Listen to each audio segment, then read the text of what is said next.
Hi guys! Magandang gabi. Happy Tuesday evening sa atin pong lahat. Ayan, kamusta po kayo? Andito na naman nga po ako ay nag-iisa ninyong nagmamagandang Kaligitary Kads upang maghatid ng latest update and fresh happenings patungkol sa TVJ. Basta po mga balita na may kinalaman sa Itbulaga, sagot na po natin yan. Ganun din po ang inachika patungkol sa loob at labas ng showbiz. Kaya naman kung di ka pa nakaka-subscribe, ay i-click mo na yung subscribe button at notification bell para maging updated ka at ma-notify every time na may bago po tayong reaction na videos. Anyway, shoutout sa lahat ng nandito ngayon na nakikinig sa ating channel. Maraming salamat po sa pag-abang ng ating update para sa gabing ito. And ito nga po ay may kinalaman na naman sa status ng Itbulaga po sa TV5. May lumabas po kasing balita kada weekends na hindi po natin inaasahan. So tatalakayin po natin yan at pag-uusapan mamaya lang.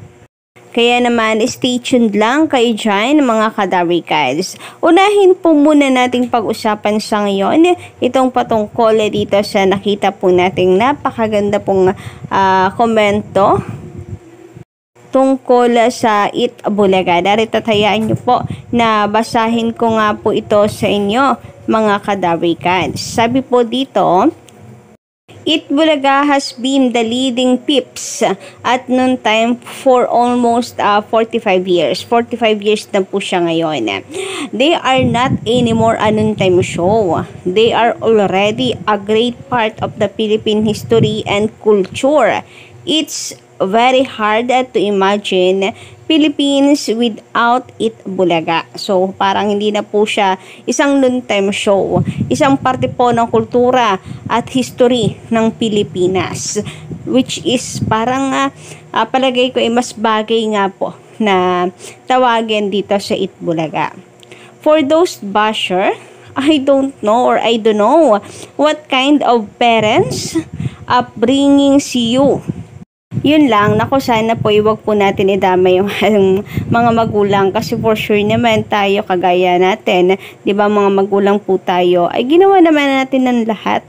Pero habang lumalaki po sila, may mga sarili silang desisyon na kung saan ay yung mga payo po natin hanggang doon na lang.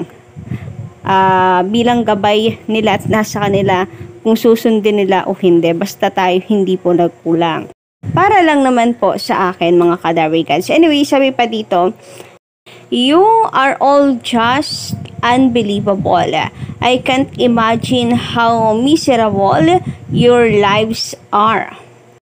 Your toxicity are just disgusting.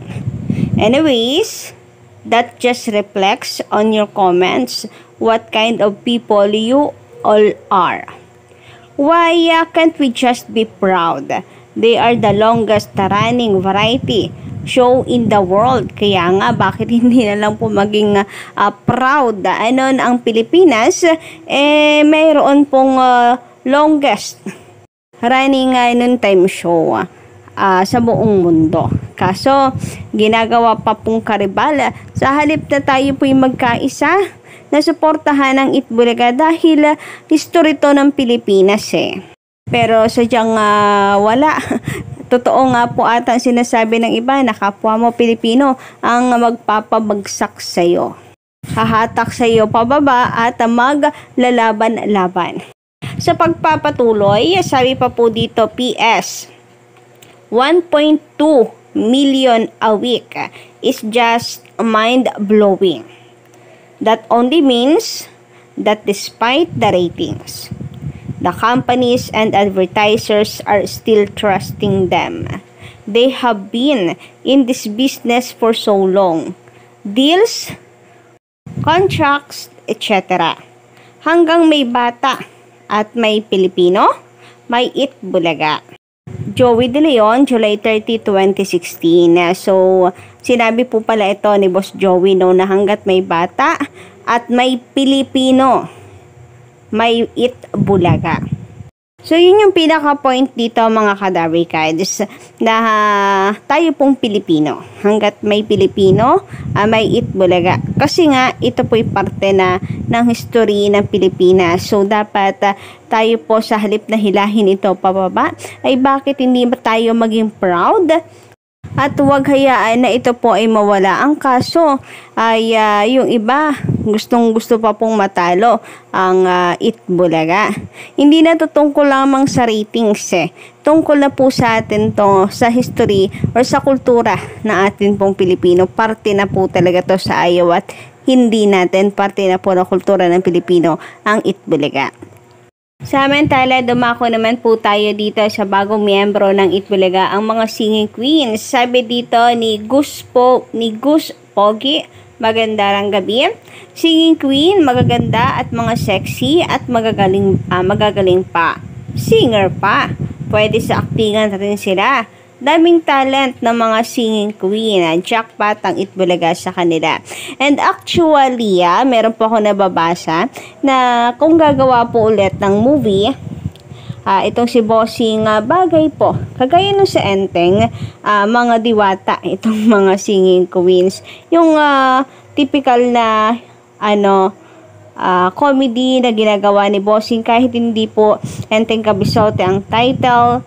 And kung ano-ano pa pong request para sa singing queens. And isa lamang po yan sa mga pruweba na sumisikat na talaga ang singing queens at nakikilala. Katunayan nga yan, may mga fans o sariling fans na rin ang singing queens.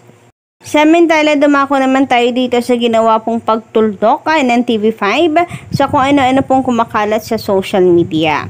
So, tinuldukan at kanila na nga pong tinapos, siniliyahan na ang 50 years ng Itbulaga sa TV5. Mayroon po kasing patuloy na nagpapakalat na pinapalayas na ang Itbulaga sa TV5. Ito napakalinaw sa post po ng TV5 na road to 50 years and beyond na tayo mga digital records. Throughout the years, napakarami ng nabuong core memories kasama ang isa't isa. So ayan, na road to 50 years na po mula mismo sa TV5. And kung matatandaan po natin, sinabi nga po ni Boss Joey na 50 years po sila dito na sa TV5. Yun po ang kanilang napagkasundoan. Kung tama ko sa ang tanda ko sa kanyang sinabi sa interview niya before. Ito kasing si Ted, ito na naman po nagpapakalat. Sabi niya, yung article na nilabas nung kaalyado ni Big Boss na page ay warning na pala para sa kanila. Ayun, pinagsasubmit na sila ng exit plan. So, sino daw or sino itong binigyan na ng eviction notice ng kanilang network at na pinagpapasa na ng exit plan? May special meeting pa daw na magaganap para talakayin ang exit plan nila dahil ilang buwan na silang hindi nakakabayad sa kanilang main producer at may-ari ng network. May sasalpa pa kaya nila ang kanilang show o tuluyan na silang mawawala sa ere? Abangan. Samantala, banat naman po dito ni LM Entertainment. Nako, nasabon na naman nga itong si Ted. Nasabon na naman ni LM Entertainment. Sabi niya, saan mo na naman napulot ang chismis na yan? Yung mga chismis ni Ted parang 80% wala pong nagkatotoo, no? Kadawi Kids. And ayun, wala po siyang binigay na clue kung kanino or sino po yung source na napagkunan niya ng balita. Baka po hearsay lang ito, Kadawi Kids. Sabi dito, ito yung hirit po nila na may eviction notice daw ang network laban sa isang show at pinagsasubmit na daw umano ng exit plan ang mga co-producers dito. Hindi na makapagbayad ng ilang buwan na. Pero banat naman ni LM, bakit hindi mo pa sabihin kung showtime mo Itbulaga ang tinutukoy mo? Total, sobrang laki naman ng galit mo sa TVJ. Nga pala, marami pa silang pinag-aaral na bata hanggang 50th anniversary nila. Palibhasa, gusto mo lang ilihis ang usapan patungkol nga daw po dito sa viral issue. Parang tahimik din itong mga TIF defenders sa issue po ng GMA Network. Anyway, yun lang po muna ang ating update sa gabing ito. Don't forget to click the subscribe button and notification bell para po sa iba pang mga balita.